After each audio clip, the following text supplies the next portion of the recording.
Hello, my dears. Daniela here, and welcome to another episode of the Spa Marketing Made Easy podcast. This episode is brought to you by Atto Aesthetics, the #1 coaching company for spa industry professionals wanting to step into the role of spa CEO. And today I'm excited to bring my friend Destinee, who also happens to be a real marketing mastermind, on the show to talk all things email marketing.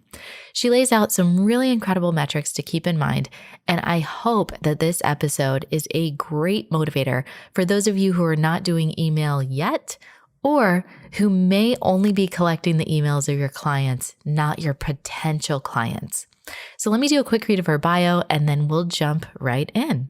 Destinee Berman is a marketing strategist with 20 years of industry experience working with brands such as Twitter, Sephora, and Microsoft. Prior to Future, she oversaw enterprise accounts at Oracle Marketing Cloud and runs an online education business. She is such a wealth of knowledge. I hope that you enjoy this episode. Without further ado, let's go ahead and play that interview. Destinee, welcome to the Spa Marketing Made Easy podcast. I'm so excited to have you on this show. Thank you for being here. Thanks so much for having me. I've been looking forward to this and our conversation, and a nice chance for us to connect again. I know. So I wanted to bring you on to talk about all things email. I know that, something I love about you and respect about you is that you're very direct, like me, and you make very data-based decisions. You're very strategic in the way that you approach marketing. So it makes sense but you also have this creative side of you. And that makes you perfect for someone that uses email quite a bit in marketing, because email can't just be this cut and dry. You have to connect with the reader. You have to get them to open the email. And as business owners, in the spa world, we are trained to add someone's email to our email list when they become a client or patient of ours. But we're not necessarily out there looking for emails for clients that could be potential. And this is such a huge opportunity that is being missed by so many spa owners. So, and to compound on that, once we have that email list, what are we actually doing with it to get it to generate revenue? So I don't know where the best place to start with this. Is it why do we care about emails in the first place? You want to just start there and then kind of go through. So tell us, why do emails matter? So, okay, great. And there was so much there already that we can be unpacking and breaking down. So the first thing is, in the age, especially in the last 10 to 12 years of social media and different channels where we can communicate and connect with our audiences, there has been waves of conversation where brands and businesses believe they don't necessarily need email and that they can just push things out on their Instagram channel and handle connection over DMs. Now, the reason why email still continues to be a tried and true channel, why it's so valuable, is that one, you own that list and you own that channel. You can't necessarily control how many people see your post, whether it's a percentage of your followers or if the algorithm shifts, how your content and social gets pushed out. Well, I've always believed that email, even if there are more emails being sent today than 15 years ago, that it will continue to be a tried and true valuable channel that you own, and you get more control over that relationship. Do you still need to address deliverability and when you send and how you send? Of course. And do you need to scrub your list? 100%. But you have more control over who you bring on and how many emails you're sending. And it's platform agnostic. So, if you were on, say, MailChimp and you want to move to ActiveCampaign, you have control over that.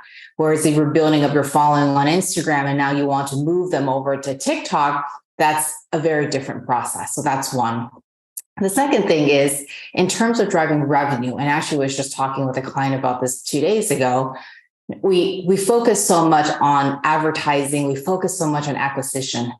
And we forget that there is so much revenue, 40, 50% of your business revenue can come from email if you're using it properly as a channel, both for customers and non-paying customers.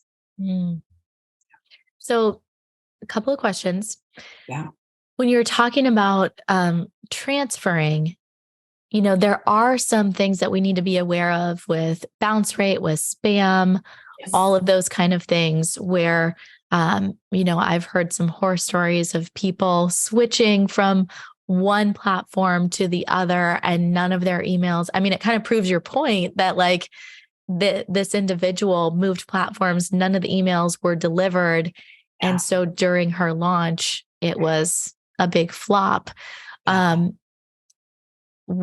so there's that. What can we do to protect ourselves and make sure that we maintain our deliverability? What are the things that we should be looking at if we want to switch a software, Yeah. um, and make that move so that we don't have that same problem?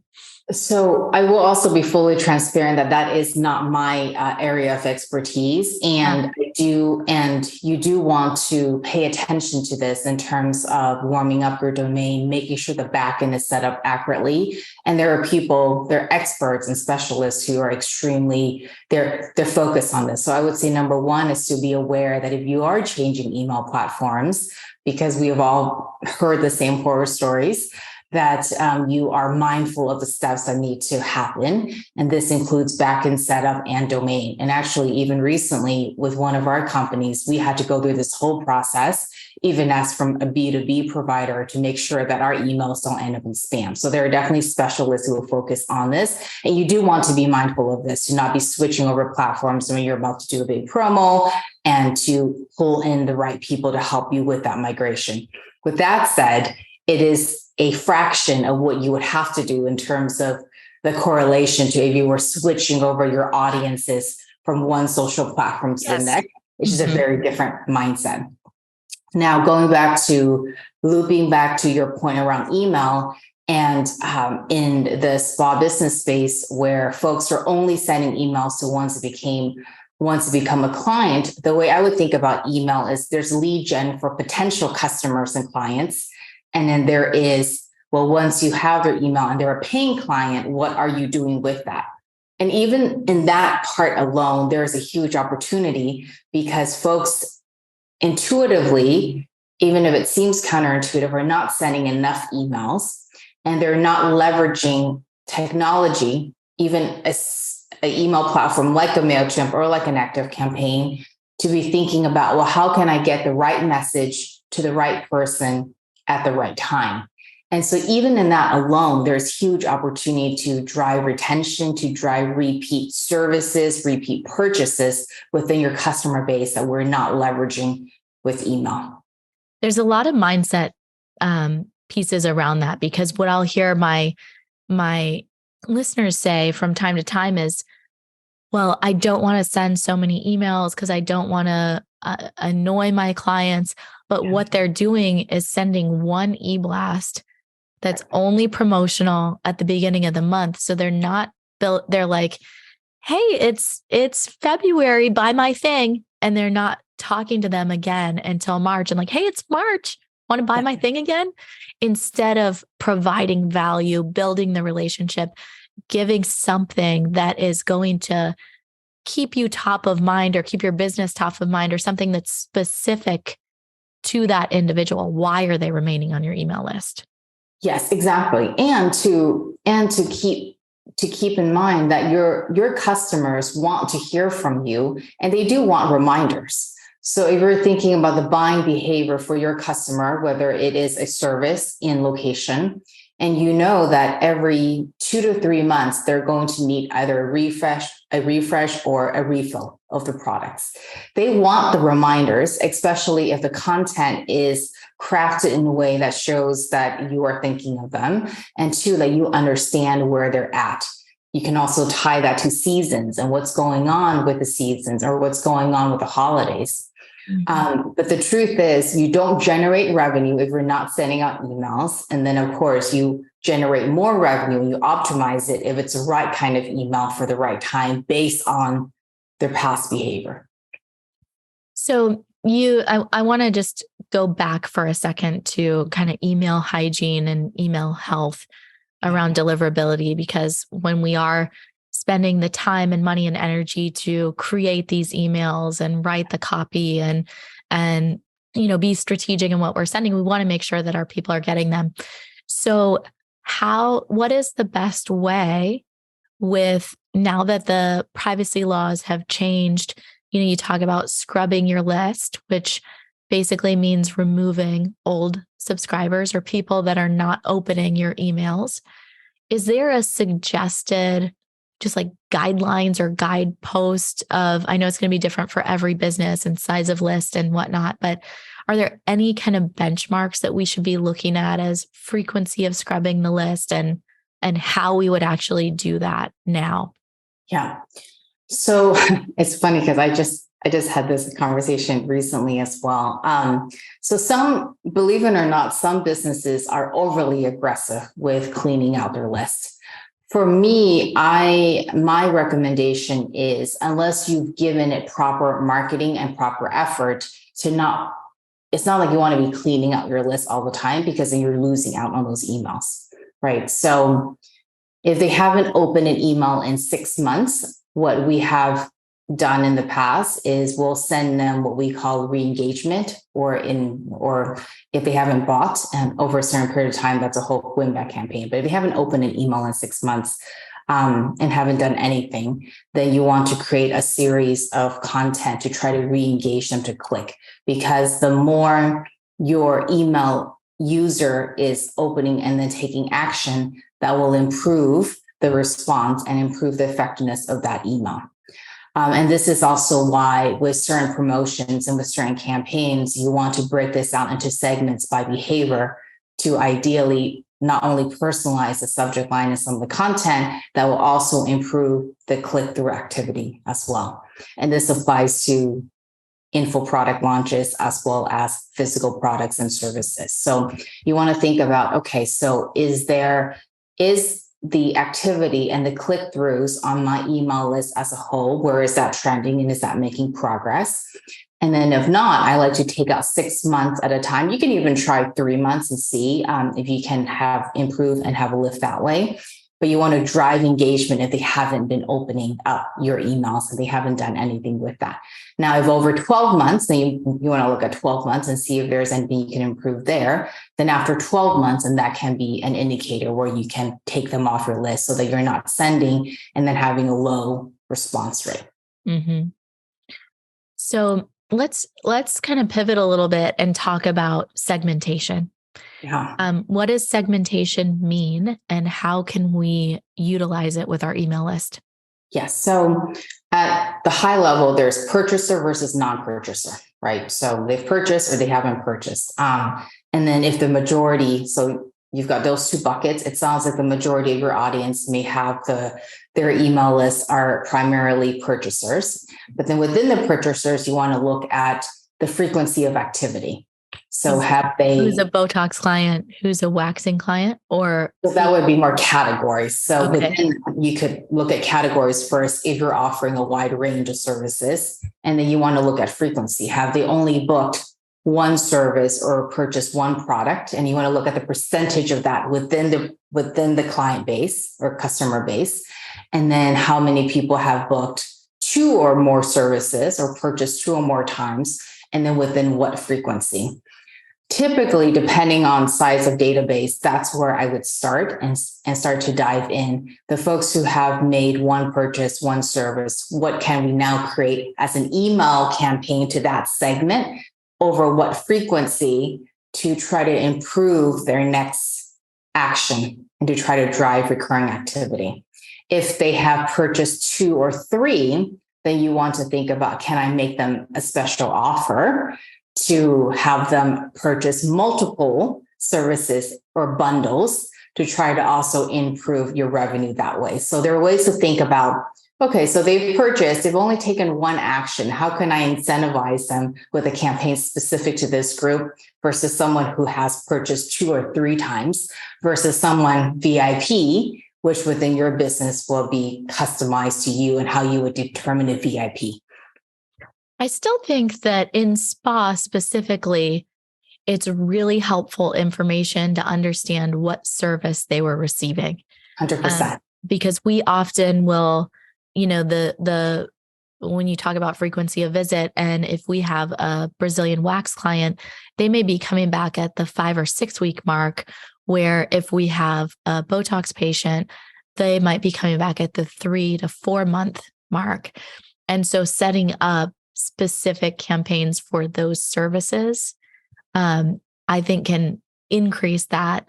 And then maybe utilizing like, how am I going to cross sell? How am I going to get my Botox patients to be wax patients? Exactly. And that actually goes right into the next area, because with cross sell, you can also offer and incentivize them with promotions to have them take action on that first cross sell service offering.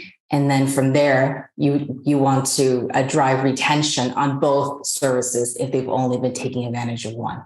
So 100%. Yeah. And I love just having the data in place of knowing, like, because we don't always want to be on our social media. Like, we've got this promo and that promo and that promo, you want to have a clear message. But if you do have those gaps where you have, maybe 3 to 5 appointments open in the month and you're wanting to do a cross sell, you can do a flash mini sale just in your email list to fill those spots just to this specific group of people, that it's going to like get those spots filled much easier. Agreed. And this is where, coming back to, what you're bringing up with speaking to the right person with the right message versus exhausting and fatiguing the list. This is where I believe it's valuable, and where you have so much more control, right? And you can test different campaigns to different parts of the list without necessarily sending to everyone. You can test new offers to your defined VIP customer to see how they respond before you even roll it out to your full customer base. So how much time do you think is a healthy amount of time for a business owner to be spending on email? And at what point is this something, how do you decide if this is something that you hire out to an agency or hire a copywriter in-house, or whatever is the right path? Yeah. So time, I would say it's a little harder for me to translate, to put a concrete number around it. But I would say that even if you're not hiring out, you do want to invest the time to create, at the very least, what we are calling foundational campaigns. And that will also tie into where the revenue drivers and priorities are in your business. Because you could go on forever as you start to do proper segmentation, and you're releasing new offers and new promos. So number one would be, you want to make sure, okay, I do understand what service offering is driving the revenue inside my business, and which customer base can I pull out from my existing email list that I can market to. That, I would say, would be your first set of campaigns. Now, in terms of creating the copy, setting that up, that time I've found varies from business to business, but I would focus on the 2 category of campaigns that are lifting revenue based on what you know with your customer, and based on which service offering you want to really put out there. And then, as far as when is it time to hire? Do you hire internal? Do you hire an agency? Like, what are the questions you're asking yourself to know what the right path is for you? So if your customer database is building, and I suppose it's slightly different for online businesses or e-com businesses. But if your customer database is building, and if you are under 20% of revenue brought in from email, there is opportunity. Because when you're sending out emails, especially if you're on a platform like Klaviyo and you're selling online, you can see the attributed revenue tied to the email campaigns that you're sending out.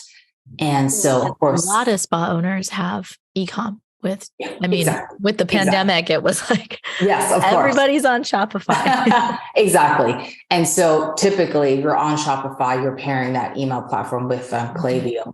And so if you're if the reported revenue and you believe it's reasonably accurate and attributed to emails that's under 20%, there is opportunity there to increase and to expand.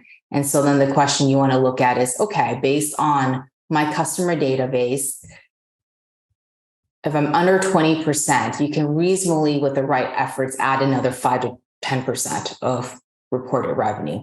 So then from there, you want to run those numbers and say, okay, is this worth my time to try and figure out? Or do I want to go and hire? An agency will be the fastest, because if you find the right agency, they can get up and going within 1 to 2 weeks versus an internal hire. For email marketing, it would have to be a pretty sizable database to fill even a part-time internal. So for most businesses, you start with agency. And then, if your database is really growing at scale, then you can look at internal. But you want to have a goal of at least 20%. And typically you can aim for more like 35 to 40% of revenue from your business coming from email. Wow. That's a great benchmark. Okay. What else about email am I not asking? So let's see. So we talked about segmentation, and you raised the different categories of service offerings and then products, which is important. Now, if you look at the segment where they're not customers, so let's say you are looking at lead generation of prospects, you want to think about those email campaigns different, because those prospects haven't actually become a paying customer. And so what you want to look at is, what are the triggers? So what are the buying triggers that would move a prospect to a customer?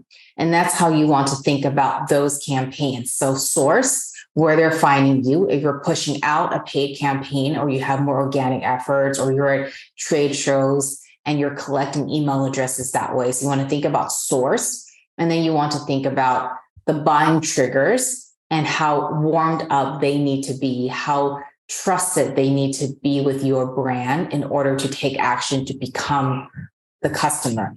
On top of that, you also want to take into consideration the service or the product price points, because typically at the higher, more considered purchases, you need to have more brand trust, which requires more content via email to warm them up.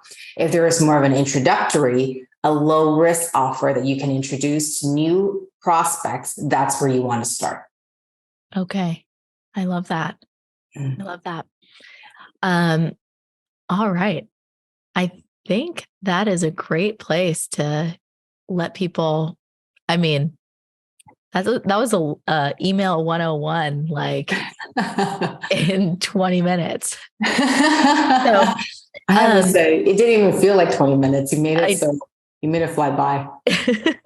So tell me, as we're wrapping up, tell me a little bit about your agency and where people can connect with you, who you serve in that space. Yeah, so we like to say that we focus on women-led, female-focused consumer brands. We do work with skincare clients. We also work with folks in the digital health space and the beauty space.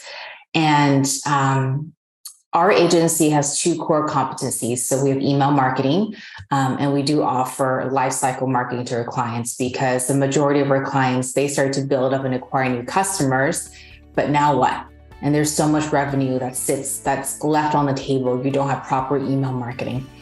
And then we also have paid social, where we are bringing on new clients for you. And then we combine that with, how do we drive retention? How do we drive recurring revenue through email? But you're typically working with more like enterprise clients, bigger businesses. Is that correct? We focus on companies who are funded.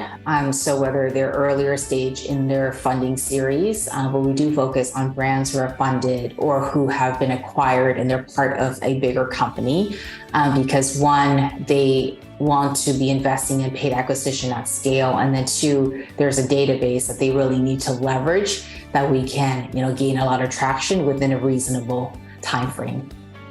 And do you guys have a website or any links that you can share? Yes, so Scale with Future is our website where you can learn more about our offerings. You can also connect with me directly on Instagram. We actively manage that channel, Des Berman, and then I'm also active on LinkedIn as well. Very good.